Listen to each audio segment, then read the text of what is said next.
Donald Trump America के लिए disaster साबित हो रहे हैं। ऐसा लग रहा है कि डोनाल्ड ट्रंप अमेरिका को बर्बाद करने की सुपारी लेकर आए हैं। ट्रंप ने चुनाव जीतने से पहले कहा था कि वो अमेरिका को फिर से महान बनाएंगे और अमेरिका पर जो कर्जा लदा है वो ख़त्म करेंगे। लेकिन डोनाल्ड ट्रंप ने अमेरिका को जो सपने दिखाए थे वो सब विपरीत हो गए हैं। डोनाल्ड ट्रंप के कार्यकाल में अमेरिका पर कर्जा कम होना तो दूर की बात रही, बल्कि ये बहुत तेज़ी से बढ़ रहा है। हाल ही में कुछ ऐसे आंकड़े सामने आए जिससे अमेरिका में हड़कंप मचा हुआ है। इससे डोनाल्ड ट्रंप इतना परेशान है कि वो फ्रस्ट्रेशन में आकर ऊट पटांग फैसले ले रहे हैं। खबर क्या है, चलिए आपको सब कुछ विस्तार में बताते हैं। जब अमेरिका में डोनाल्ड ट्रंप इलेक्शन में खड़े हुए थे तब उन्होंने कहा था कि वो अमेरिका पर से कर्जा खत्म कर देंगे। डोनाल्ड ट्रंप जब इलेक्शन जीते तब उन्होंने इसका प्रयास भी किया और इसके लिए अमेरिका में एलन मस्क के साथ मिलकर एक DOGE नाम का विभाग बनाया, जिसके जरिए अमेरिका में लाखों लोगों को नौकरियों से निकाला गया ताकि अमेरिकी सरकार के खर्चों को कम किया जा सके।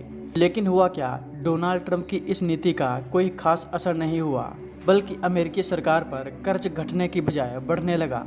डोनाल्ड ट्रंप ने टैरिफ को लेकर भी खूब हाथ पांव मारे, लेकिन सब फेल साबित हुआ। और अगर ट्रंप ने अपने टैरिफ पर फिर से विचार नहीं किया तो हालात और गंभीर होंगे। अब आइए आपको कुछ आंकड़े बताते हैं जिससे आपको अंदाज़ा लग जाएगा कि डोनाल्ड ट्रंप कैसे अमेरिका के लिए एक बड़ा खतरा है। जब से डोनाल्ड ट्रंप अमेरिका के राष्ट्रपति बने हैं तब से अमेरिका पर 1.5 ट्रिलियन डॉलर का कर्जा बढ़ा है। अब अमेरिका पर कर्जा 37 ट्रिलियन डॉलर के पार चला गया है। इतना ही नहीं, अमेरिका पर हर रोज 22 बिलियन डॉलर का कर्जा बढ़ रहा है। वहीं जो बाइडेन के समय हर रोज 17 बिलियन डॉलर का कर्जा बढ़ रहा था, लेकिन डोनाल्ड ट्रंप के समय इसमें काफ़ी स्पीड से बढ़ोतरी हो रही है। ये सिर्फ एक दिन का कर्ज है। अमेरिका में हालात इतने ख़राब हैं कि इन पर जो कर्जा है उसका ब्याज ही 3 बिलियन डॉलर हर रोज़ बढ़ रहा है। अमेरिका अगर अपनी पूरी इकोनॉमिक कर्ज चुकाने में झोंक दे तब भी ये मात्र 50% कर्ज उतार पाएंगे। अमेरिका का 37 ट्रिलियन डॉलर का कर्जा इतना ज़्यादा है जिसका अंदाज़ा आप इस बात से लगा सकते हैं कि भारत की इकोनॉमी अभी 4 ट्रिलियन डॉलर की है। यानी भारत की इकोनॉमी से लगभग 9 गुना से ज़्यादा अमेरिका पर कर्जा है।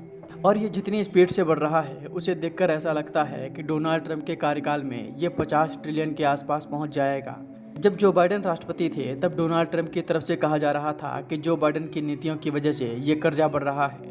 वो रूस से लड़ने के लिए यूक्रेन को बेकार में पैसा दे रहे हैं। लेकिन जब डोनाल्ड ट्रंप सत्ता में आए तब उन्होंने यूक्रेन की फंडिंग रोक दी और कई बड़े फैसले लिए। लेकिन अब उनकी स्थिति भी जो बाइडेन से ज़्यादा खराब है।